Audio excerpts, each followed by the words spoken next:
where there's a will, there's a way. What was your reaction? उस time reaction क्या था जब आपके सिर में क्राउन सजाया जा रहा था? मेरा अलार्म का सेटिंग भी अगर आप अभी तक देखो वो good morning star miss teen India ही है। ब्यूटी एक्चुअल में क्या है? पर्सनली आपके व्यू पॉइंट क्या है इसका? किसी को पत्थर में भी शिवलिंग दिखता है और किसी को शिवलिंग में भी पत्थर। So beauty for me has always been about perception. Beauty does truly lie in the eyes of the beholder himself or herself. Key the thing about pursuing your dream is that it's coming from your heart.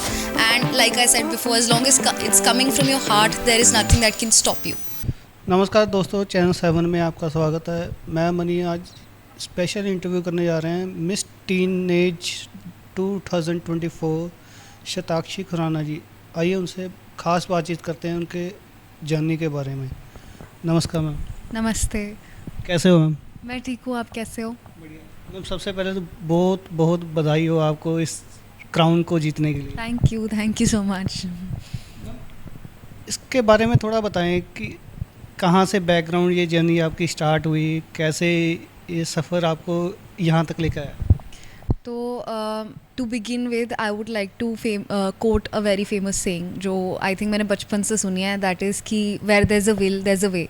तो will तो बहुत time से थी and मैंने काफ़ी time से सोच रखा था कि पैजेंट्री करनी है, बट वही है जब रास्ता निकलना होता है तभी निकलता है। So I remember sitting for breakfast एक दिन with Nisha Luthra ma'am who is a founder of the narrators. So उन्होंने आउट ऑफ नो वेयर हम बस बैठे खाना ही खा रहे थे एंड शी सेज़ कि why don't you do pageantry. And उन्हें शी न्यू कोकोबेरी का reference which is a pageant training school and बस फिर वहाँ से it just started and then I went to Cocoberry for training. So that is where it all began, and Cocoberry, I won Cocoberry Diva 3rd runner-up. So बस once I got that crown, I was pretty sure कि अच्छा अब यही करना है. And thereafter now I've gone for Miss Teenager India and I've won Miss Teenager India 2024. What was your reaction? उस time reaction क्या था जब आपके सिर में क्राउन सजाया जा रहा था? तो मेरी काफ़ी महीनों की मेहनत थी ये क्राउन के पीछे, क्योंकि जब से ऑडिशन हुआ है दी ओनली थिंग, मैं सुबह उठती हूँ एंड जो सबसे पहली चीज़ मेरे दिमाग में होती थी star miss teen India, star miss teen India. In fact to a point कि मेरा अलार्म का सेटिंग भी अगर आप अभी तक देखो वो good morning star miss teen India ही है। तो तैयारी के लिए मैंने काफ़ी मेहनत करी थी, मतलब 6-7 महीने की वो तैयारी थी अच्छे से। और जब क्राउन फाइनली मेरे सर पे सजा तो आई वॉज सो ओवरवेल्म्ड कि मैं कुछ फील ही नहीं कर पा रही थी, क्योंकि वो इतने सारे इमोशंस एक साथ इतने फ्लडिंग आए कि मेरे को उसके 2-4 दिन बाद जाके एक्चुअल में मेरे को खुशी हुई है कि oh I have done this. तब तक मुझे रियलाइज़ ही नहीं हुआ था कि अच्छा कुछ हुआ है या मेरे सर पे क्राउन आया है, because I was totally numb, because I was feeling so much एक पॉइंट पे कि वो निकल ही नहीं रहा था, कुछ समझ ही नहीं आया। तो हाँ मैम, जब हम कोई कंपटीशन पे जाते हैं, किसी कंपटीशन के लिए फ़ाइट करते हैं, तो हमें काफ़ी चैलेंजेस फेस करने पड़ते हैं। वो क्या क्या चैलेंजेस आपको फेस करने पड़े और कैसे उसको ओवरकम किया आपने? तो सबसे पहला challenge when it comes to the glamour world is body image. Now the thing about body image is कि when you are not secure with your body it stirs up your head. तो for example, for going to this pageant I lost around 3-4 kgs and I'm yet to lose more. तो क्या होता है कि when you have to go for a pageant वहाँ पे काफ़ी कुछ आता है, because it's not just about your body or just about how you talk, it's also about the way you think. So challenges as in I have read books for the pageant. Rita Gangwani ma'am की एक book है दी beauty pageants green room. सो वो काफ़ी मैंने ध्यान से पढ़ी, उसमें कुछ 600 क्वेश्चंस हैं आई थिंक. तो हर क्वेश्चन के थ्रू जाना एंड वो काफ़ी डिफ़िकल्ट हो जाता है एक पॉइंट पे, क्योंकि जब आप पैजेंट एंटर करते हो आपको नहीं पता कि वो आपसे क्या सवाल पूछ लेंगे या किस चीज़ पे आपकी राय पूछ लेंगे. तो that is very difficult, because आप अगर वहाँ के लिए 2000 चीज़ें भी प्रिपेयर करके जाओ, वो आपसे पूछेंगे वो 2001वीं चीज़ जो आपने सोची भी नहीं होएगी. तो हाँ,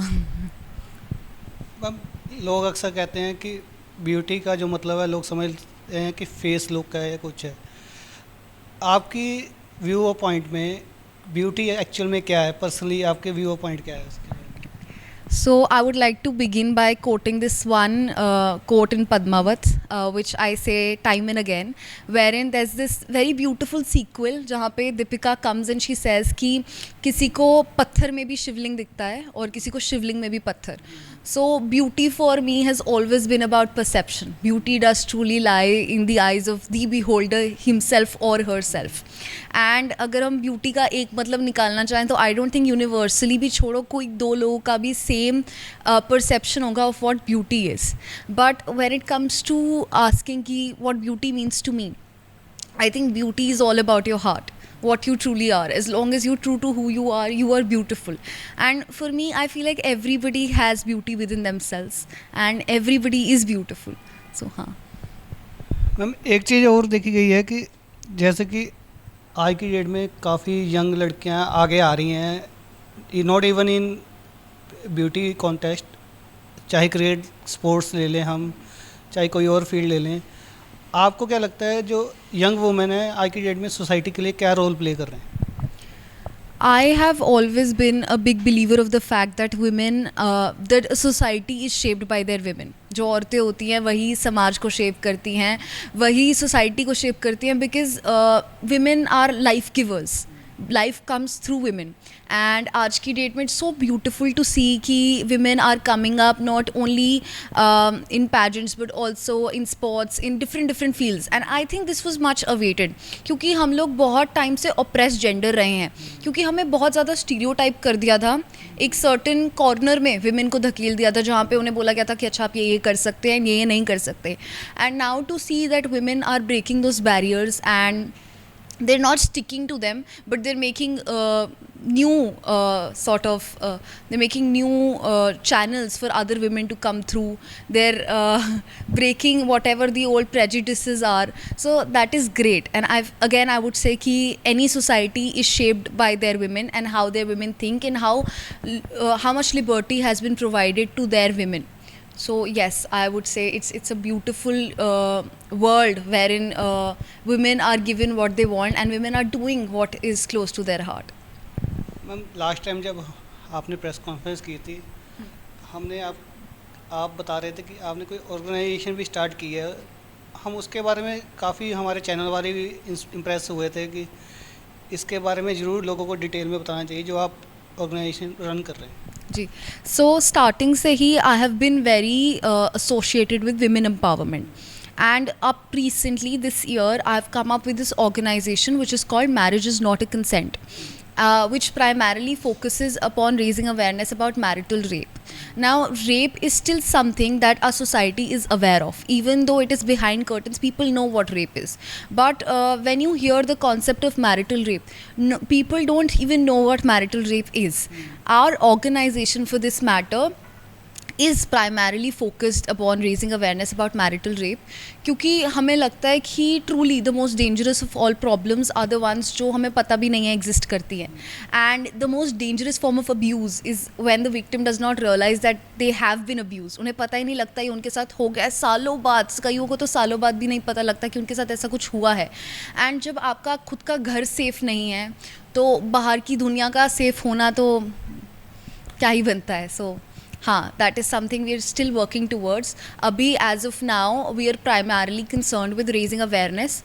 We also have a team under us and हम soon एक event भी कर रहे हैं YLS के साथ, which is Young Adult Literary Organization, which is found by Nikasha Luthra.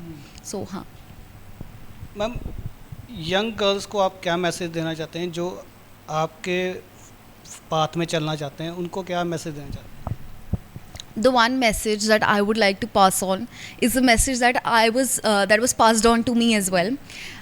So there is this sorry हाँ so back in my school we have a hobby class. So वहाँ पे our hobby class is taken by Major Priya Jindal, who is a lady cadet, who was the first lady cadet of the Indian Army. तो उन्होंने ना बहुत पहले मुझसे एक बात कही थी and it's something that is stuck by me तब से, which was कि Sakshi, as long as something is not coming from the heart ना, it will not touch hearts. So जब तक कोई चीज़ दिल से तुम्हारे नहीं आएगी वो किसी और के दिल को छू ही नहीं सकती. So the one advice that I would like to give young girls is that always listen to your heart. Whatever you want to do, if not pageantry, if you want to become a doctor, if you want to go in sports, whatever you want to do in life, as long as you're doing it from your heart and as long as it's coming from your heart, you will always succeed. And that's the most beautiful thing about life. After winning the crown आपके personal life में, personal growth में कोई ऐसी change आई है कि आपको लगता है कि नहीं, ये अगर ये चीज़ ना होती तो मैं ये फील ना कर पाता? एक बार फिर से रिपीट करना। जब हम कोई चीज़ कंपटीशन जीतते हैं, आपने जैसे क्राउन जीता है, उसके बाद में आपका जो पर्सनल ग्रोथ में कोई इम्प्रूवमेंट आई है कि हाँ नहीं, ये अगर ये चीज़ ना होती, ये चीज़ मैं ना सीखती? तो क्राउन जीतने से बहुत ज़्यादा अप्रिसिएशन मिला है मुझे मेरी लाइफ में। आई एम वेरी ग्रेटफुल कि एक तो मुझे क्राउन पहनाया गया, एंड जैसे मैंने बोला, मेरे को 2-4 दिन तक तो रियलाइज़ ही नहीं हुआ था, मैं इतनी ओवरवेल्म थी कि oh I have actually won the crown, जिसके लिए मैं इतने टाइम से मेहनत कर रही थी। As far as it comes to my personal life, I feel like I am more strong-willed as a person now. I have always been a very strong-willed person, but एक होता है ना कि आपको एक push मिल जाता है और ज़्यादा लाइफ में कि oh wow, I've been given this huge responsibility. I've been given so much love by everybody that now I need to do something with it. I need to come up and I actually need to make a change. And gratefully that power has been handed to me. I have a platform. People are obviously more bound to listen to me now than they were bound to listen to me before, because I'm a crown holder, and with that comes a lot of not only light, but there comes a lot of accountability. तो हाँ, personally I feel like मुझे एक और ज़ोर का push मिल गया life में to go after what I want and to do something for not only me, because that would be very selfish, but to do something for all of us combined.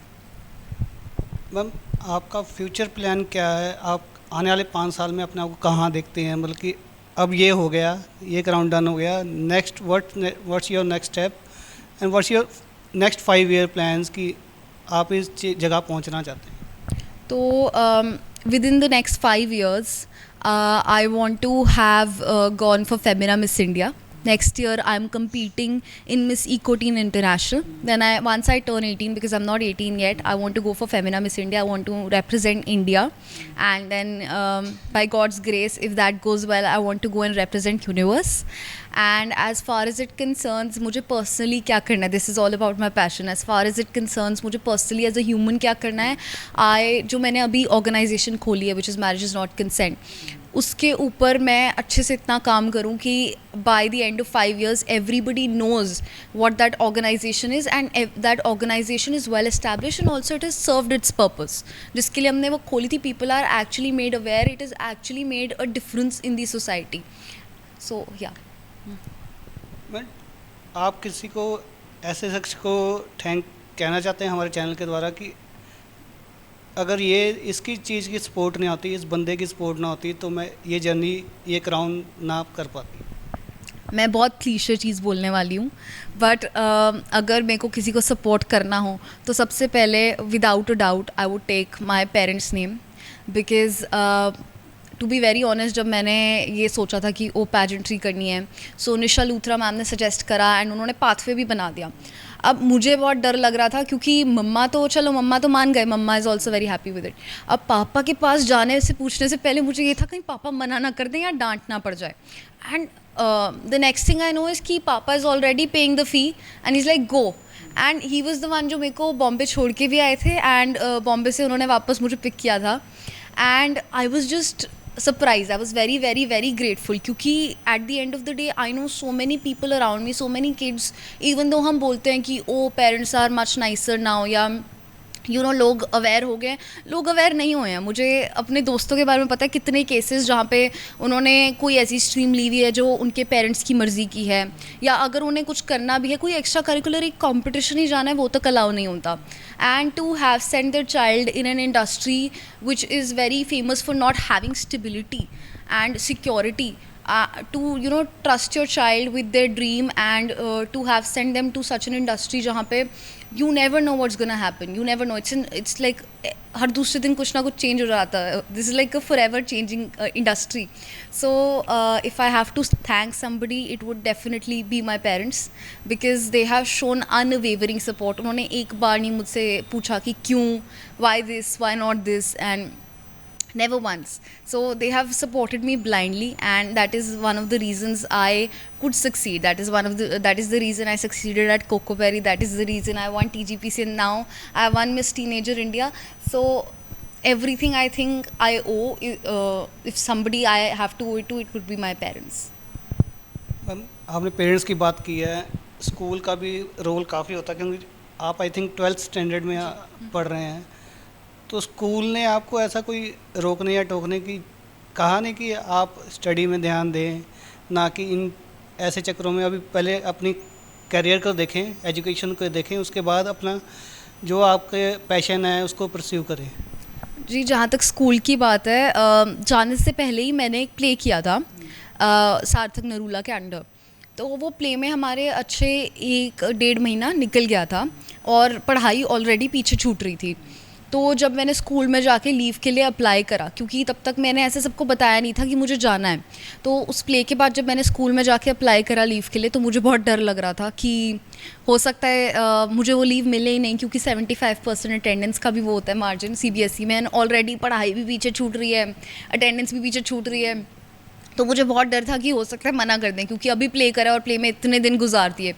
But मेरी coordinator बहुत supportive थी. मैं उनके पास गई तो उन्होंने मुझे सिर्फ इतना बोला, she told me one thing, she was like, मैं प्रिंसिपल से बात कर लूँगी, I will have a word with her, हम लीव आपको सैंक्शन करवा देंगे, आपने बस एक काम करना है मेरे लिए, आपने जाके जीत के आना है. And that was it. बाकी मैं वापस आई हूँ तो school has shown a lot of love, and gratefully ऐसे ही चलता रहे. एंड लास्ट आप ऑडियंस से हमारी क्या कहना चाहते हैं, जो ऑलरेडी इस पाथ में चलना चाह रहे हैं बट काफ़ी स्ट्रगल कर रहे हैं? गर्ल्स को, जैसे आपने बात की थी, आज की सोसाइटी में अवेयरनेस तो बहुत ज़्यादा हो गई है इस चीज़ों को लेकर कि हाँ, पेरेंट्स भी लाइटली हो गए हैं गर्ल्स को आगे करने की, बट जो सच्चाई है कुछ और ही है. हर कोई पेरेंट्स आपके जैसा कोई सपोर्ट नहीं करता. तो उन पेरेंट्स को आप क्या कहना चाहते हैं जो गर्ल्स ऑलरेडी कोई बड़ा सोच चुकी हैं, चाहे वो फील्ड कोई भी हो, क्रिकेट हो, स्पोर्ट्स हो, फुटबॉल हो, बैडमिंटन हो, चाहे ब्यूटी कॉन्टेस्ट हो, कुछ भी हो, तो उनके पेरेंट्स के लिए क्या मैसेज देना चाहते हैं? तो आई बिलीव कि dreams are truly planted in our hearts for a reason. अगर आपने कोई सपना देखा है, आपने ऐसे ही नहीं देखा होता, किसी रीज़न से देखा होता है. And as long as you are backing it up with will and a lot of hard work, that dream can come true. Nothing is unrealistic. We live in a world जहाँ पे लोगों ने कितना कुछ कर रखा है. People are building spaceships, we are going to the moon, we are going to Mars. तो आई डोंट थिंक आज की डेट में कुछ भी इम्पॉसिबल है. As long as you're working hard, you're consistent at what you're doing, and it's coming from your heart, you will always be successful. So the one message that I would like to give out to girls and their parents who want to pursue their dream is that the thing about pursuing your dream is that it's coming from your heart. And like I said before, as long as it's coming from your heart, there is nothing that can stop you. Thank you so much ma'am, आप channel के जुड़ने के लिए. Thank you.